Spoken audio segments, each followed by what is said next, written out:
कंकाल का रहस्य। चौरा गांव के खेतों में इन दिनों खुदाई का काम चल रहा था। असल में इसी गांव से होकर एक अच्छी सड़क गुजरनी थी, इसलिए यहाँ खुदाई शुरू की गई थी।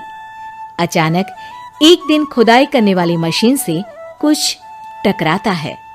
बाद में जब खोजबीन की जाती है तो वहां से 2 कंकाल मिलते हैं।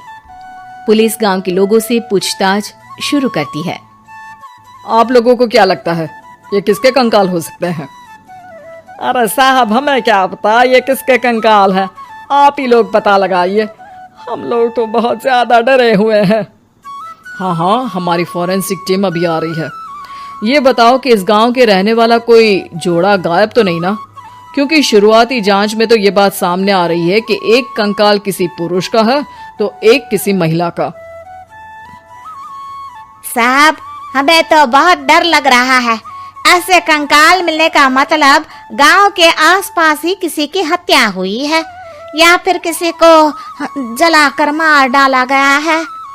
हाँ साहब, हम अपने परिवार को लेकर बहुत ही ज्यादा परेशान हैं। देखिए, आप लोगों की परेशानी हम समझ सकते हैं, लेकिन आप लोगों को पुलिस का सहयोग करना होगा, क्योंकि आपके सहयोग के बगैर हम ये पता नहीं लगा सकते हैं कि आखिर ये किसके कंकाल है और इनकी हत्या किसने की। ठीक है साहब, गांव के लोग आपका पूरा सहयोग करेंगे। हाँ साहब, पूरा सहयोग करेंगे। तो फिर ठीक है, हम अपनी जांच शुरू कर देते हैं। कुछ दिन बाद जांच रिपोर्ट आ जाती है। पता चलता है कि ये कंकाल करीब 20 साल पुराने हैं, यानी 20 साल पहले किसी जोड़े की हत्या कर शव को यहाँ पर दबा दिया गया था। इंस्पेक्टर राघव, ये बताओ कि 20 साल पहले की मर्डर मिस्ट्री क्या अब सुलझ सकती है? हाँ सर, क्यों नहीं, लेकिन अब सबूत और गवाह काफी मिट गए होंगे। मुश्किल तो होगी, लेकिन शायद किसी परिवार को इंसाफ मिल सके। इंस्पेक्टर राघव, आप बिल्कुल सही कह रहे हैं। किसी परिवार को तो इंसाफ मिलेगा ही और किसी को उसके किए की सजा भी मिलेगी। जी सर, मैंने तो जांच शुरू भी कर दी है।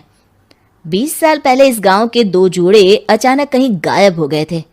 मैंने दोनों ही परिवारों के बाकी के सदस्यों से बातचीत शुरू की तो उन्होंने बताया कि उनके बच्चे शहर गए थे, लेकिन आज तक वापस नहीं लौटे हैं। लेकिन ये दोनों शव किस परिवार के सदस्यों के हैं, ये कैसे पता चल सकेगा? सर, मैंने डीएनए टेस्ट करवा लिया है। आज शाम तक इसकी रिपोर्ट भी आ जाएगी। अच्छा, ठीक है। उसी शाम को सर, डीएनए रिपोर्ट के मुताबिक ये दोनों ही लाशें चौरा गांव के रहने वाले प्रधान सुल्तान सिंह के बेटे और बहू की है।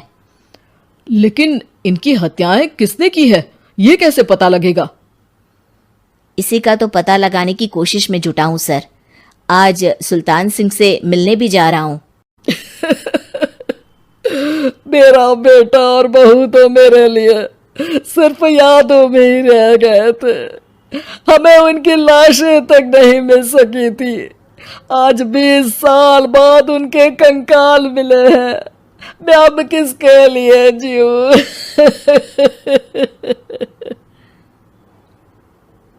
लेकिन सर, क्या आपकी किसी से कोई दुश्मनी थी? अपने बेटे बहू की हत्या के लिए आप किसे जिम्मेदार मान रहे हैं?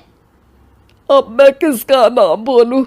मेरी तो किसी से दुश्मनी नहीं थी, बस मेरे बेटे बहू को कोई वापस ला पाता।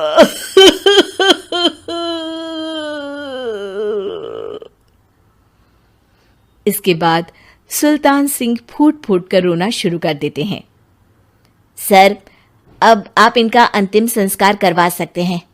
कम से कम इनका शरीर ना सही, इनका कंकाल तो आपको मिला है। लेकिन हाँ, अगर आपको कुछ भी याद आए तो जरूर बताइएगा। मेरी तो बेटा अब उम्र हो गई है, लेकिन मेरे बेटे और बहू के हत्यारों का जरूर पता लगाइएगा, क्योंकि जब तक हत्यारे पकड़े नहीं जाएंगे मेरा मन नहीं मानेगा।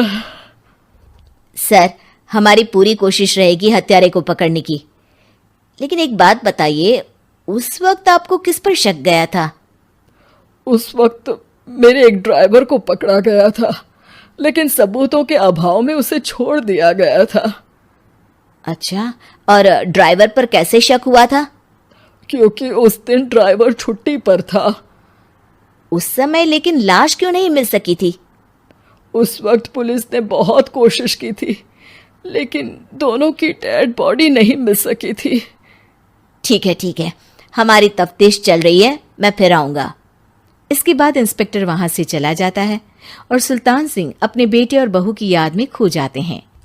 कुछ दिन बाद सुल्तान सर, एक बात बताइए, जब आपके बेटे बहू की हत्या हुई थी, उसी के आसपास आपके ही गांव का रहने वाला एक और जोड़ा उसी वक्त गायब हो गया था ना?